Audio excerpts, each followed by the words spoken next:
right, family, it's Tasha, Mama Bear Prepping, and welcome to the channel. Welcome back to the channel. So today, kind of a somber day, obviously, right? We've got the stuff going on with the storms and stuff that have ripped through the South. A bunch of states affected. I think at least 6 or 7 states affected. Tons of folks that have lost their lives. And so I just hope that everybody kind of comes together, says a prayer, and just really thinks about what happened and what that means and what could happen at any time and how that plays into preparedness. And, obviously a lot of people would say, hey, you can't prep for that, right? Seeing the devastation that has been done, that's very hard to swallow, okay? And so it's sad. It's very sad for me, especially for me, because, we have a lot of friends and family. And when I say friends and family, I mean like-minded people. There's a lot of people who preparedness type folks that live in that area, live in those states that were directly hit. And so I just want you to know, obviously, for those folks that can't see this right now, but we love you. We are praying for you. And, it's hard. It's hard to even have words of what you tell people who have lost stuff like that. Okay. So I'll try not to make you guys cry, because obviously I'm trying to, but let's get into it. I don't worry either. My husband doesn't know how to do Band-Aid jobs very well, but I burned myself on my air gun when I was doing candles yesterday. So for those of you that are going to ask me what happened, that's what happened. So get your drink. You already know what time it is. Today, we're going to talk about, a common question I get, which is, hey, when is SHTF going to be here, right? When is it going to come? I want to prepare for it. I want to be ready. When do you think it's going to happen? What are your thoughts on that? Well, baby, I would argue that it's already here. Okay, to some degree, we are already in chaos. There is a lot of crisis going on, and it's like it's here, but because it's been a slow burn, it's a slow crawl to stuff that's happening. That's why a lot of people are not understanding or actually seeing the flags or the connecting the dots yet, because it's all very low level stuff. And yeah, it's alarming, and there's some stuff that's like, oh, well, that's unfortunate, or that sucks, or we're just going through a hard time and we could just get through this. And it's not that easy, because we are in chaos. There is hardcore things happening, and really at any day, anything really could break it. And that's the scary part, is you go from one moment maintaining through a soft SHTF to boom, we're in it. Like, no going back. Can't fix things immediately. Like, we're in it hardcore. And so I just want to talk about, why do I think we're already there? Okay.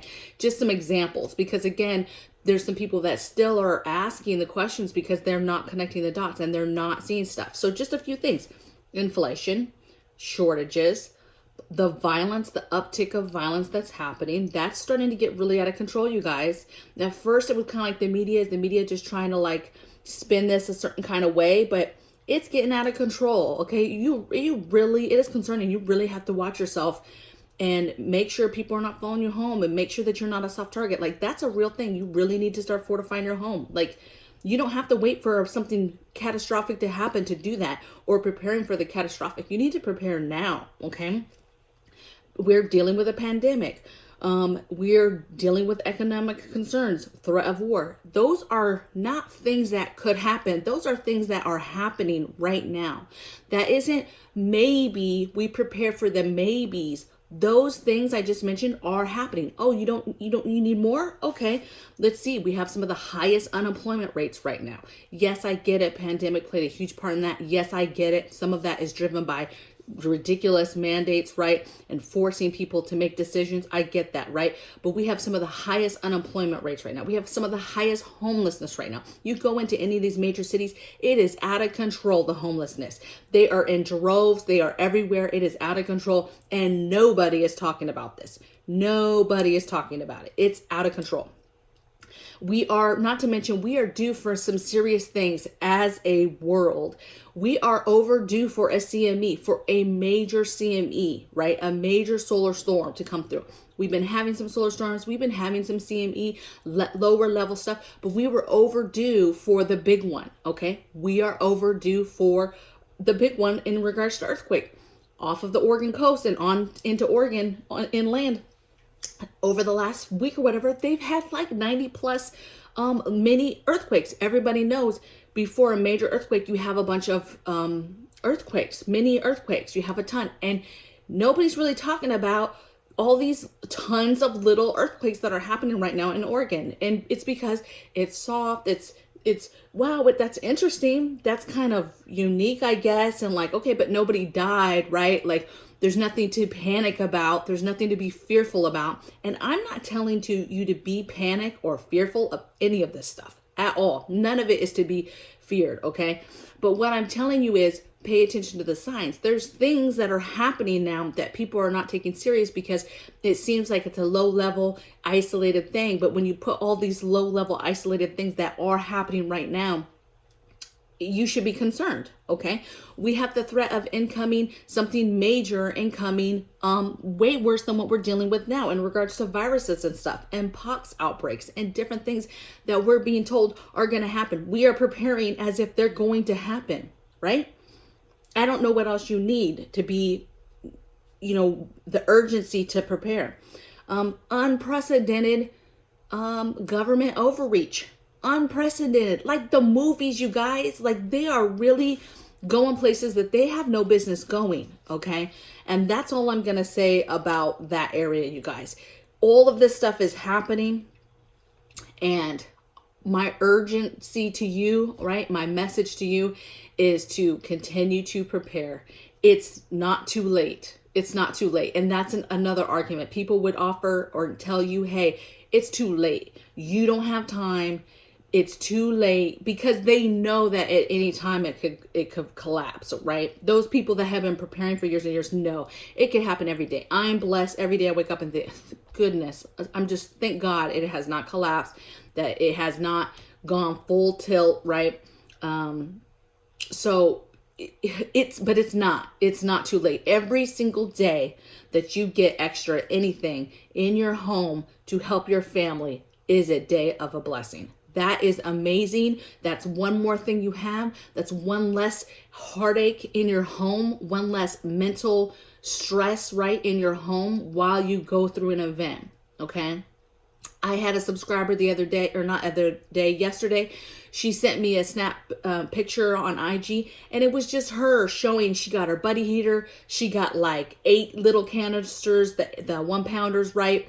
And she got, and she said, they filled up all their 20-pounders, right? And it was just a moment of like, you go, girl, because and she knew it was a start, but it is a start. And that one little start, if a storm comes through or grid down happens and it is cold in their home and they need to heat themselves, that could save lives, okay? That is more than what she had yesterday. So it matters. Every day matters. Do not stop. It is not too late. Every little thing you can get, okay? If you go today and get a package of batteries, that is a package of batteries that maybe helps alleviate something, okay? You get 10 more cans of, black beans, okay? That's a lot farther than you were yesterday, okay? Now, some people would argue, those are just things, Tasha. You need skills, you need knowledge, you need this. Yes, but we're not all perfect, and we all need to still stockpile. So I hope you're not leaning on just your skills and knowledge, and that's all you have. You absolutely need that stuff for the long term, but continue to push forward. Continue to press forward. Continue to get your food and water. Continue to fortify your home in every and single way that you can. And ensure to continue to get your grid down preps, meaning if the power goes out, all the things you need to make your life as easy as possible in a grid down situation, okay? And think little, right, for something small, and then just build upon it. So your grid down preps. You need to continue with your preparedness preps, your sanitation, disinfecting, make sure you have all that stuff. Never stop getting that stuff, that cleaning stuff, that stuff we need for possible, not even possible. I'm not even gonna say possible, for the pox outbreak that's gonna hit us someday, okay? They are telling us it's gonna hit us one day. Get the things that you need. I did a video a couple days ago. I'll make sure that I link it. And I'll also link my pandemic, lists, right, videos, so that you can see those. You've got to get those preps. Very important. Do not be forgetting all your meds, vitamins, medical supplies. You have got to be able to take care of you and your family when any kind of crisis happens, any kind of natural disaster, anything crashes, anything collapses. You are not going to, the entities of hospitals and doctors and all those folks that you can just readily go to now are possibly not going to be available, and you have got to be able to handle things yourself. You burn yourself, you've got to be able to handle it. You know, I don't know what level of handling this is, but hey, it got the job done. Put some burn cream on there, wrapped it up. I actually need to unwrap it now so it can start drying out, okay? But you've got to have these things ready to go, you guys. I cannot stress enough of do not stop and continue to get the things and to get the knowledge and get the skills and just keep pushing forward. Keep talking to like-minded people. The one thing I like about my memberships, you guys, is we have a Discord. You join the membership, you get the link to join my Discord, and therefore you have total access to me, right? You also have access, though, to all the like-minded other folks that are members in that chat, and we talk all day long about all types of stuff, and we have several channels about all types of stuff: food preservation, current events, mental check, what's going on, a holistic tab where we just talk about a bunch of holistic type recipes and things. We have an internet entertainment tab. We have another tab where we talk about, you know, businesses that we own and things like that. There's just all this great energy in there because we are helping each other. We're sending snapshots of stuff when we find preparedness items on sale. We're sending snapshots of stuff we can for the day, right? And it in turn motivates each other. Those that don't can are now motivated to can food and preserve food because they're seeing the rest of us do it. Somebody who's really good at finding sales is sharing that information, and then the rest of us are able to get that. You know, somebody who might have a website or something that has to do with holistic stuff, right? All these skills and knowledge are together in the room, and so we're helping each other. So find that for yourself, right? I'm not saying you have to become a member and come to our Discord, but I'm saying find that, okay?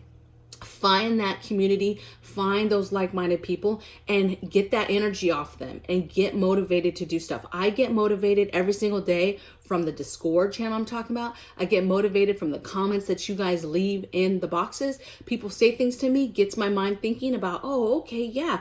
Whether that's a video of something to share with a group, whether that's an item that I need to get, whether it's somebody sharing a particular book and I'm like, oh, I don't have that book. I want that book, right? So there's all types of energy out there. And what I would say is don't listen to the naysayers. Don't listen to the negative people because they're always going to be there, okay? Do not get, don't be negative yourself for things that you can't control, okay? You press forward. You can't control if you only have a certain amount of money to spend on preps, right? You can't control if maybe you don't have any extra money. But is there things you can do to prepare and prep? Absolutely. There's free stuff, okay? There's garage sales. There's free apps everywhere with people just giving away stuff. Snatch that stuff up. If I had zero money, I would be on those apps, baby, every single day. Every single day, just snatching up free stuff. I would be going to restaurants and getting buckets. I would be getting whatever I could get my hands on if I didn't have the extra money for preparedness items, okay? So there is a lot that you can do. It's free to organize and prep things. It's free to write up your emergency preparedness plans, right? And maybe the money comes a little bit later, okay? You need to stay positive, push forward with the game plan, and just know that every day counts, okay? And there's going to be days like today. Devastation. It's heartbreaking. I almost didn't want to come and do a video just because it just is heartbreaking, okay? And I just want you hopefully to get from this the urgency and the hope that there's still time to get some things done. Okay. And that you can do it, and to utilize us, and to talk to folks, you know, ask people, hey, how do I do stuff if I have no money, right? How do I do this if I only have $20 a month extra to spend on this? There's a ton of folks that will tell you exactly how they do it, because they're just like you. They're just like you, and they're doing it. Okay. So blessings from my bear cave to yours. I hope you guys have a blessed day. Again, prayers. If you are not affected, I just would hope that you would do something. Either say a prayer for those folks that have lost folks, or those that have been lost, or, you know, donate money, physically go there if you can and help. Whatever it is that you can do, though, these are the times that we have to come together, okay, in tragedy and loss. And it's kind of sad that that's what it takes for us to sometimes open our eyes and hold each other and actually love each other and be kind. So, you know, let's do that then. All right. And I will see you guys tomorrow on the next video. Take care. Bye.